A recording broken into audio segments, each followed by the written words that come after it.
So, how many people in this room would like to change someone else's behavior? Raise your hands. Right. How many of you are married to that person? Indeed. I used to be. So what we're going to do today, between Scott and I, is we're going to have a conversation about mobile and behavior transformation. Now, we come at this from a very different perspective. This is probably one of the leading thinkers and commercial activists relative to mobile in the commerce space. And he's actually going to talk a lot about stuff that I know nothing about. In fact, I'm actually excited because I'm going to learn more from Scott probably than I'm even speaking. On the flip side, I'm going to start talking about how mobile device is going to change your ability to change your own behavior and your ability to change other people's behavior. And so we're going to look at that not just from a very personal perspective from my side, but from the commercial perspective. All right? We're ready to go? Okay.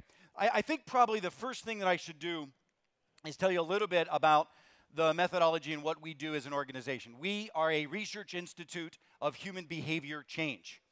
We literally have been studying for more than 15 years how to change people's behaviors. And if you think that it's impossible, it isn't. I do have to say that psychologically, how old do you think your fundamental behaviors are locked and loaded as an individual? How old are you when they become pretty set? Anybody have an idea? 4. It's actually 3. 3 years of age is when most of your behaviors are fairly locked and loaded. How many of you have children over the age of 3, by the way? So good, you've already screwed them up, you don't have to worry.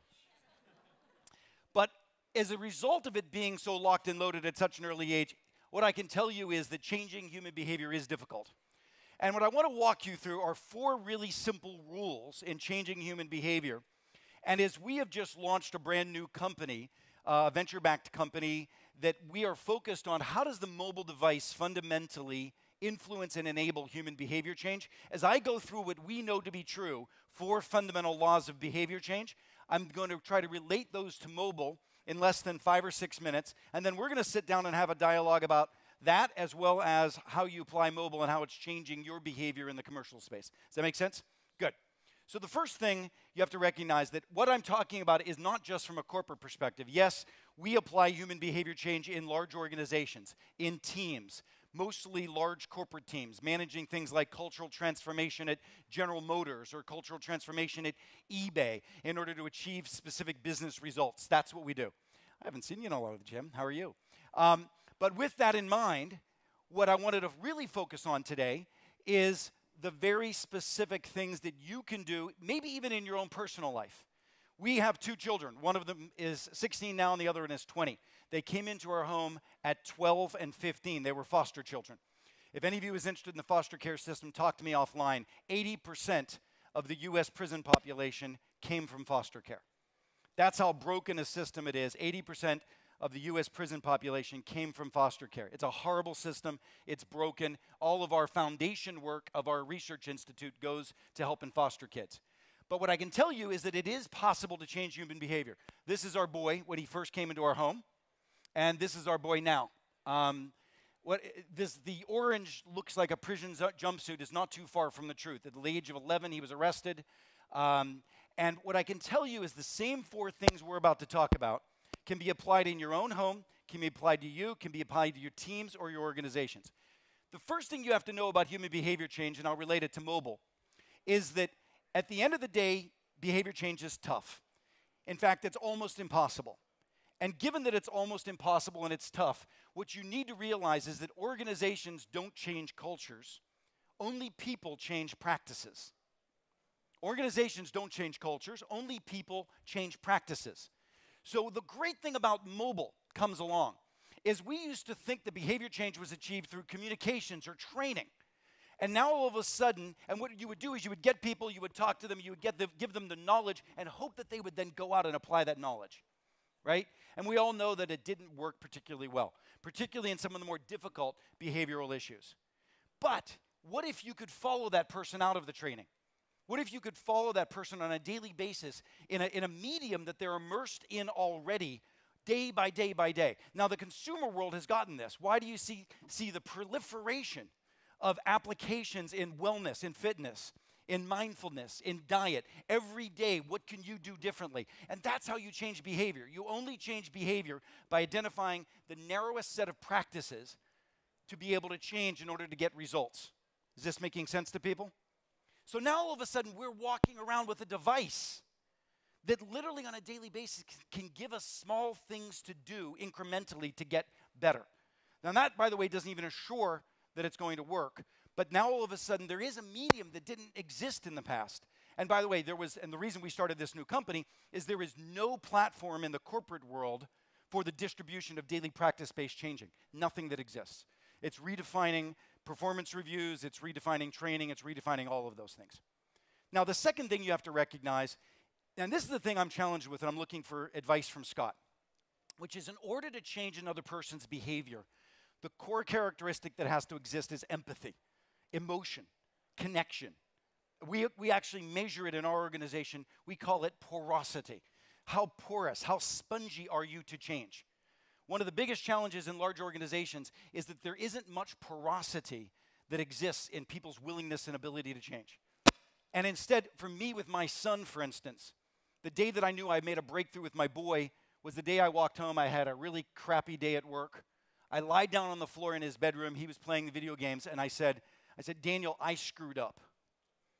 And he stopped playing video games, I think mostly because he wanted to hear how badly I had screwed up, right? And I explained to him what I did today. And from that explanation, he leaned in and he said, you know, I do that a lot too. And we had a conversation that we've never had before because I was at the stage of my breaking point and my vulnerability. And as a leader, what we have to realize is that you can't change somebody from a pedestal. You can't dictate change. Empathy is critical. And my worry and concern in the mobile device is, yes, I can distribute daily practices, but how are we going to crack the emotional code of mobile? I mean, there's one thing when you've got the porosity that you can get when you touch and feel somebody, but as you notice, these consumer applications are basically only usable for 1 month, 2 months, 3 months, and everybody stops using them because they've lost the porosity, they lost the connection, the human connection between that particular device. So I think I need to talk about that in terms of behavior change and how we interact with mobile. That said, the good news is my company doesn't have to worry about that because managers dictate it, at least for now, and we can catch up to the knowledge. The next thing to recognize is that people really only change when a community gets them to change. Fighting your familiar behavior, your team's familiar behavior, an individual's familiar behavior, fighting familiar behavior is very difficult. People will fail themselves time and time again. We make New Year's resolutions, and 2 weeks later, we're not doing them. We fail ourselves time and time again. But statistically speaking, the reason we will change behavior is because we don't want to fail others. We don't want to let other people down. It's why Weight Watchers has the highest statistical weight loss program. It's not because the diet's any better. It's not because of the tools. Very simply, it's the group weigh-ins and not wanting to let each other down. It's why AA works. One day at a time, showing up to a community of individuals that you've made a commitment to not failing. Now, we have been studying for 12 years these non-traditional programs. I've got an article coming out in Harvard Business Review that talks about how these things like AA are things that we can learn from in the organizations that we run. But one day at a time, guess what? One day at a time with a group of people, does this sound like a mobile device solution? It does, because social is mobile. Social is mobile, and the ability to create a community. And instead, you could even create a broad virtual community that's powerful that won't let each other fail. So again, the mobile platform opens up an opportunity for human behavior change that's quite powerful and important, if you can really tap into it. And then the final thing is this. People do not change behavior because they know the information. You don't use training to change behavior, you use coaching. And most organizations are drying up relative to coaching. I mean, if all you needed to do was know the information, then we'd have no obesity and no smokers, right? You need daily incremental coaching, and coaching now is available as near as your pocket, So what I've done is I've tried to take the relatable scientific experiments that we have had in large corporations that have fiduciary. We've created somewhere close to $3 billion of new pipeline at British Telecom over the last 4 years.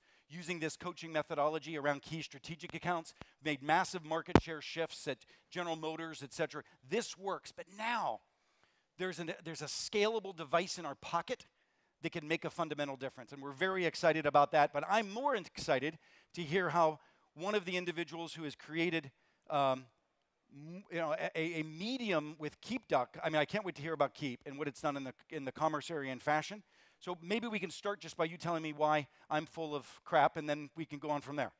I'll stand up because I hate. I want to change this column. Stand up with me. All right, stand up. So we can see. That was awesome. So I don't agree with what you said. Perfect. Because the part that I do agree with, that the change in our companies is the issue. The consumer led us into mobile. Right. Okay? I said to my team over a year ago, we're a mobile-first company. And I don't think we really became a mobile-first company until 6 months ago, after I said it the 37 times it takes. That's the math to teach a millennial or for them to grok that you really mean it. We are now a mobile-first company, finally, finally. So interestingly, the Keep app, because that's what's more important than our website for a ton of reasons which we can go into, HuffPost said it's the only fashion app you need. There's 2,000 fashion apps in the App Store. Vogue said we're one of the top 5. So you can ask me why, or we can talk about why. I think it has to do with experience. It has to do also with the model that we have.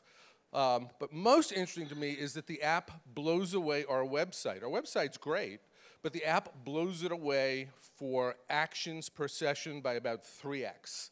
So I want everybody on the app. Yes, we have mobile web as well, but we want them on the app. But I don't think, this is a weird one, the industry followed the consumer, and we're still following the consumer here. If you think about your own businesses, I threaten my team every Monday that I'm going to shut down the fucking website because everybody wants to go work on the website. It's what they know. And it's like, and raise your hand at the company meeting, who worked on mobile this week? And if every hand didn't go up, I'm pissed. So I think we're following. I think the behavior change happened by the consumer. It's awesome for all of us because the computer's now in our pocket all the time, whereas in the past, we were only in front of our computers a couple hours a day. You're all bored, so you're on your computers, right, Greg? Scott, I imagine that when I think of the shopping experience, I think of an emotional connection, right? It's entertainment, it's recreation in some regards, aside from the transaction itself. How did you create and recreate an emotional connection to fashion in mobile, or did you find it wasn't necessary? No, it is necessary, but the interesting thing is the biggest and best commerce player in the world really runs with the equivalent of a fluorescent lit warehouse. It's called Amazon. There's no emotional connection there. Yeah. So when Amazon, go take a look in Vogue. Sorry, Jeff, there's a 2-page spread of complete wasted money from Amazon in Vogue with the most pathetic non-fashion double-page ad. It's unbelievable to me. If you're going to buy a little black dress, you're not buying it from Amazon. That's why they bought Shop Up, because that's actually a pretty cool site. But in that case, it works because Walmart works, right? Don't get me wrong. You don't need Bloomingdale's. Don't get me wrong. I would much rather be Jeff Bezos than me. Okay,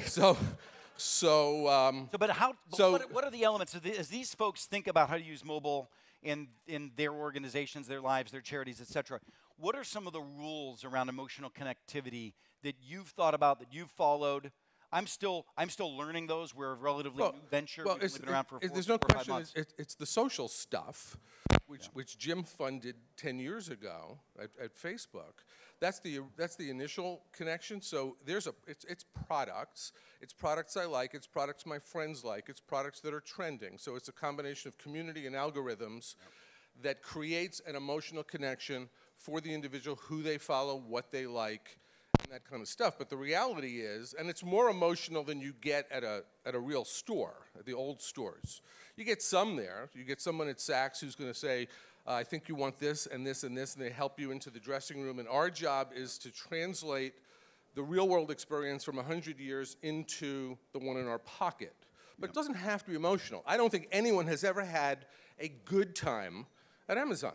Well, it's interesting. They have a productive, trusting, low-price utility experience. And as Jim would say, if you're going into commerce, you got to run as far away from Amazon as possible. That's the VC rule. There's a lot of guys in the commerce space. And what we have to do, what we're doing is entertaining, enjoyable, serendipitous. Do you utilize, one of the things we're finding is that the use of the self-curated small group is very critical.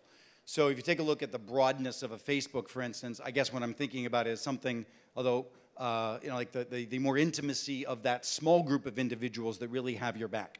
What we're finding is that in our platform in the workforce, people can self-curate the people that they actually feel safe and trust to help guide them through getting better.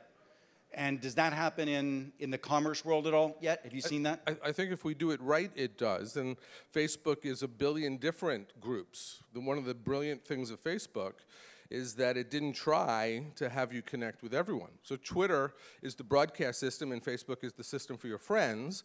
They're both great businesses, but Facebook is a greater business by market cap 6, 7x. Mm-hmm.